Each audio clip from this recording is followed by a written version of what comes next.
Hello everyone, আজ শুভ মহাষ্টমীর প্রীতি শুভেচ্ছা ভালোবাসা অভিনন্দন সবাইকে।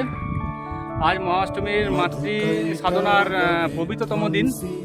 আজ সকলের অষ্টমীর পূজা থেকে শুরু করে সন্ধি পূজা পর্যন্ত আজ সারাদিন মাতৃময় হয়ে থাকবে। এই মহাষ্টমীর দিনে মহিষাসুর বধের জন্য মা চূড়ান্ত রূপে আবির্ভূত হন। তিনি শুধু অশুভ শক্তির বিনাশ করেননি, তার সাথে উনি শুভ শক্তিরও সূচনা করেছেন। এই পৃথিবীতে সমস্ত জীব মানুষ নতুন আশার আলো দেখিয়ে সাহস পায়, যাদের সাহস জুগিয়েছেন, জীবনের ন্যায়ের পথে চলার জন্য, এগিয়ে যাওয়ার জন্য প্রেরণাও জাগিয়েছেন। আর তাই আমরা এই দিনটার জন্য সারা বছর অপেক্ষা করে থাকি, এই অষ্টমীর দিনের জন্য।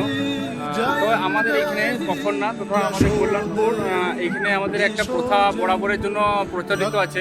আজ থেকে 100 থেকে 150 বছরের মতো পুরনো একটা প্রথা আমাদের চালু আছে, যে আমরা কল্যাণপুর, সরকারপাড়া, মুখার্জি দুর্গা মন্দির এবং বিরুমপুর মিলে আমাদের একটা নিজ নিজ খ্যান শেষ হওয়ার পর সবাই একত্রিত হয়ে আমরা একটা সার্কেলের মতো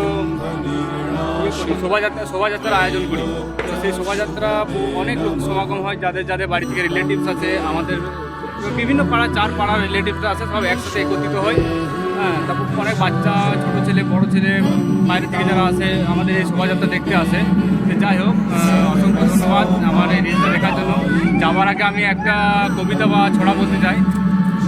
পুকুর ঘাটে ঢেউয়ের সুরে ধূপের গন্ধ ভেসে আসে, মাটির খানে মাতোয়ারা মন, মা এলেন ঘরের পাশে,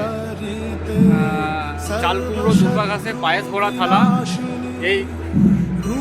এই অষ্টমী শুধু পুজো নয়, মায়ের আপন পালা। শিকড়ের টানে প্রেমে গ্রামের মাকে বেজে ওঠে সানায়, কখন আর এই অর্ঘ্যভরা দিনে শান্তি খুঁজে পায়। ভক্তি আর ভালোবাসার মিলন যেখানে হয়, সেখানে মা আসেন রূপের রসে আশীর্বাদ ছড়িয়ে হয়। থ্যাংক ইউ, ধন্যবাদ। আমার পেজটা ফলো করে দেবেন, লাইক করে দেবেন।